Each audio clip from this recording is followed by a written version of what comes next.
Nearly 40% of small businesses in the U.S. failed to pay rent in October. This is a Daily Mail story. The findings published Tuesday by Boston-based business tracker Alignable illustrate the stark effect inflation is having on everyday Americans. The survey of 4,789 small business owners saw more than half of respondents say their rent is at least 10% higher it was 6 months ago. Interesting, 10% higher than it was 6 months ago. If you go back even 7 months, the majority said rents have increased 20%. This 20%. So if you're paying $10,000 a month, now it's $12,000 a month. The study found that roughly 37% of small business owners, almost half of all Americans working in private sector, were left unable to pay rent in October. Compounding concerns is the fact that several states, such as New York and California, are already well over the already high national average. Tom, what are your thoughts when you see a number like this? How important is this to the average person? This is hugely important because this is the dry cleaner down the street that you go to. This is the little butcher shop in Brooklyn that you go to. This is the small businesses you go to. This is the bead and art shop that your daughter goes to and gets those little things for crafts after school. These are small businesses sitting there on Main Street America that are now... So this is the plumber that you've used for 20 years that now his little shop where he parks his trucks and his guys come in and he's got a few sinks on display and stuff. His rent is up. What this is saying is this is real. And so these folks are going, what are they going to have to do? They're going to have to raise prices a little bit on you. That's inflation. To the average person, you say, wow, this is terrible. No, this is the front end of inflation. Their rent goes up, so they have to raise the price that you pay. That's the front end of inflation. And this is, to me, the real fire in the mouth of the dragon hasn't been seen, and we're going to see it right here as we go into the end of the year, Pat. I mean, this is the fire in the mouth of the dragon. When I mean...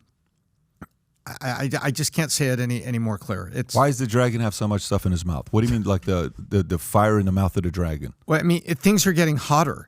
You've got now people, these are businesses that are about to close. These are people that have a risk of going out of business. This isn't just a little increase in the unemployment rate. These are small businesses that are building the jobs and are the core of the economy. And I'm saying that the dragon breathing fire is inflation, and this is a leading indicator. Got it. That's the key. That's the word I was looking for leading indicator. Check this out. Can you pull up Airbnb? What happened with their quarterly earnings? Just type in Airbnb quarterly earnings, okay? And their numbers, I think, just came out 2 or 3 days ago. Go to news. Go to news at the top. There you go. Go to news. Zoom in a little bit. So we can. There you go. Click on that right there. Boom. Click on the first one, CNBC. Airbnb earnings 90%. It's okay. I don't want them. 90% of their traffic is coming to the No, go to the top one. That's the one I want. Yeah. So look at this. Shares of Airbnb tumbled 13% on low fourth quarter guidance. Okay. Zoom in a little bit more so we can read that. For the fourth quarter, Airbnb said it expects to deliver between $1.8 billion to $1.88 billion, below the midpoint of $1.85 as expected by an analyst. Go a little lower. So why does Airbnb data matter? Okay. Airbnb beat on top of the company posted a revenue of $2.9 billion, 29% year over year. It's only $2.8 billion. But Airbnb provided fourth quarter revenue guidance at 1.85. Airbnb is expected to a continued, albeit choppy, recovery of cross-border travel to be further tailwind to future results as countries around the world continue to recover from COVID lockdowns and grapple with high-level inflation rates. Airbnb also cautioned that the strong dollar will lower its international average daily rate.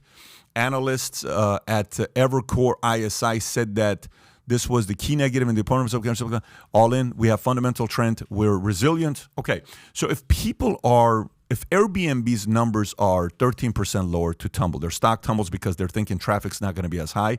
Why are people not traveling as much? Why are people not spending that money? That's another indicator you have to be careful with, that people are not spending that money. There are certain areas. Exotic cars, down. Collectible cards, down. NFTs, down nearly 94%. You can go through so many of these things that people are just kind of throwing money at it. Yeah, you want to go on a vacation? Let's go get an Airbnb.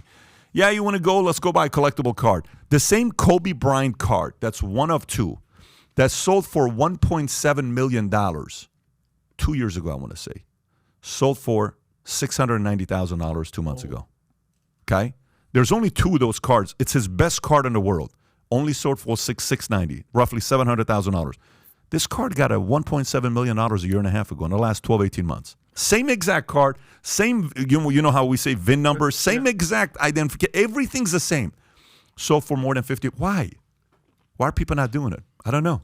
Maybe people are hoping they keep their cash because they're going to need it for other places. So when you're seeing businesses not paying rent, 40% of them are behind, that's problematic. You need those guys to be paying their rent. So if you like this clip and you want to watch another one, click right here. And if you want to watch the entire podcast, click right here.